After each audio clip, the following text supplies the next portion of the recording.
Кыргыз аскерлери Тажикстанда машыгуу өткөрдү. Тажикстандын Фахробод аскердик полигонунда Кобальт 2021 атайын тактикалык машыгуулар өттү. Бул тууралуу Ички иштер министрлиги кабарлады. Маалыматка ылайык машыгууларга Ички иштер министрликтеринин атайын бөлүктөрү жана жамааттык коопсуздук келишим уюмунун жамааттык ыкчам-аракеттенүүчү күчтөрү тартылган. Иш-чаралар заманбап коркунучтарга жана чакырыктарга каршы күрөшүүдө укук коргоо органдары менен коопсуздук органдарынын эл аралык кызматташуусун бекемдөөгө багытталган.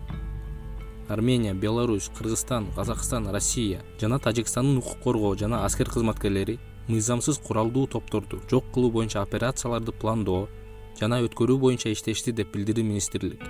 Иш-чарада Ички иштер министринин орун басары Октябрь Уромбетов сөз сүйлөгөн.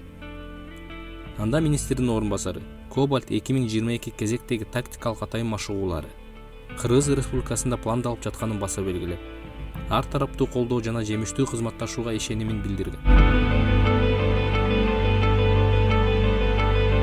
Дагы 3 талапкер шайлоого катышуудан баш тартты. Борбордук шайлоо комиссиясы бүгүн 23 ноябрдагы жыйынында парламенттик шайлоого катышуудан баш тартканын билдирген талапкерлердин кайрылуусун карады. Шайлоого катышуудан баш тарткан 3 талапкер: Айталиев Талайбек Дөөлөтказиевич, Талас шайлоо округу; Маматалиев Нурбакыт Мухтарович, Ош шайлоо округу; Саяк кызы Элзат, Нарын шайлоо округу. 28 ноябрга белгиленген Жогорку кеңештин депутаттарын шайлоого бир мандаттуу округдар боюнча 288 талапкер жана 21 партия катышат. Кыргызстанда аялдар эркектерге караганда көп. Кыргыз Республикасынын улуттук статистика комитетинин маалыматына таянсак, 2020 жылы ар бир 100 аялга 99 эркек туура келген. Бул эркектердин өлүмүнүн жогорку деңгээлине байланыштуу. Бул аялдардын аналогикалык көрсөткүчүнөн 1,3 эсе жогору.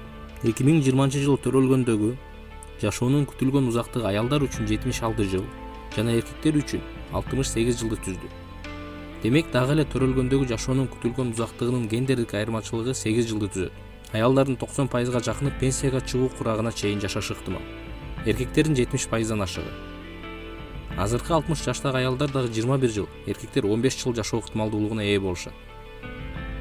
2020 жылы 81.154 эркек бала төрөлдү. Бул кыздарга караганда дээрлик 5,5%га көп.